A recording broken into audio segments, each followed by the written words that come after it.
দেশের গানের সুরে সুরে আরম্ভ হয় বর্ষবরণ আনন্দ শোভাযাত্রা ১৪৩২। জুলাই গণ অভ্যুত্থানের স্মৃতিকে স্মরণ করে নববর্ষের ঐকতান ফেসিবাদের অবসান এই প্রতিপাদ্যে পালিত হলো চারুকলা অনুষদ আয়োজিত এই শোভাযাত্রা।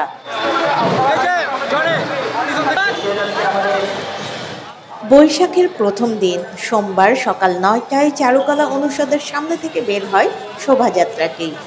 বাংলাদেশের ২৮টি ক্ষুদ্র নৃগোষ্ঠীর অংশগ্রহণে ভিন্ন রূপ পায় এবারের নববর্ষের আনন্দ শোভাযাত্রা ১৪৩২।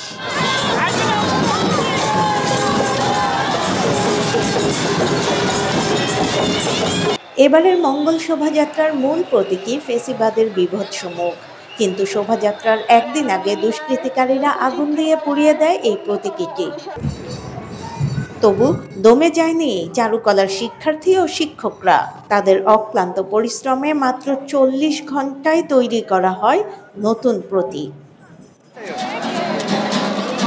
বিভিন্ন মিউজিশিয়ানদের অংশগ্রহণ আরও বেশি আনন্দমুখর করে তুলেছে শোভাযাত্রাকে। হাতে ন্যায্যতার প্রতীক, মিলনের নানা স্লোগান, কণ্ঠে নববর্ষকে বরণ করে নেওয়ার ঐতিহ্যবাহী নানা গান গাইতে গাইতে এগিয়ে চলেন তারা।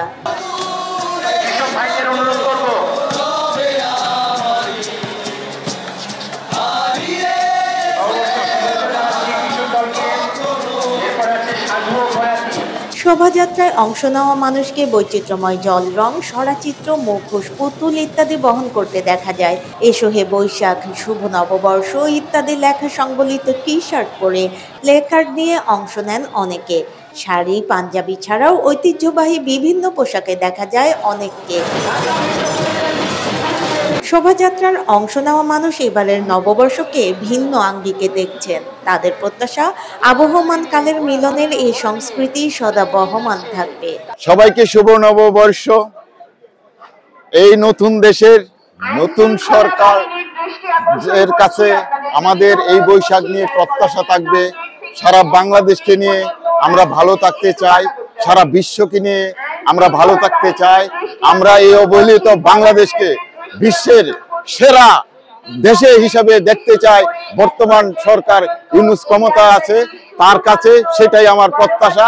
আর এই বৈশাখের শুভেচ্ছা দেশবাসীর পক্ষ থেকে আমাদের ক্ষমতা মহিয়মান ব্যক্তি ডক্টর ইউনূসকে আমার প্রাণপ্রিয় শুভেচ্ছা শুভেচ্ছা শুভেচ্ছা। ছোটবেলায় আমরা আসতাম, তো মাঝখানে কোভিডের জন্য আমরা অনেক বছর আসতে পারিনি।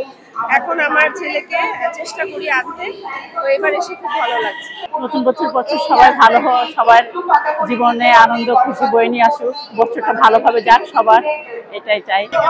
অনুভূতিটা আসলে অনেক ভালো লাগছে, যেহেতু আমরা এখানে ঢাকায় এসে আজ গতকালও অনেক ব্যান্ডের সাথে পারফর্ম করেছি, আজকেও এক পারফরমেন্স আছে রেলির পরে, এবং আমরা সবাই গ্রুপ মিলে করে এসেছি। প্রত্যেক বছর তো সব পরিচিত মানুষদেরকে দেখি, ঢাকায় হয়তো অপরিচিত মানুষ হতে পারে, কিন্তু সবাইকেই পরিচিত লাগছে। আর এভাবেই দেশীয় সাজসজ্জা ও আনন্দ উল্লাসের মধ্য দিয়ে পালিত হলো নববর্ষ আনন্দ শোভাযাত্রা। ফারহানা নীলা, সারা বাংলা .net, ঢাকা।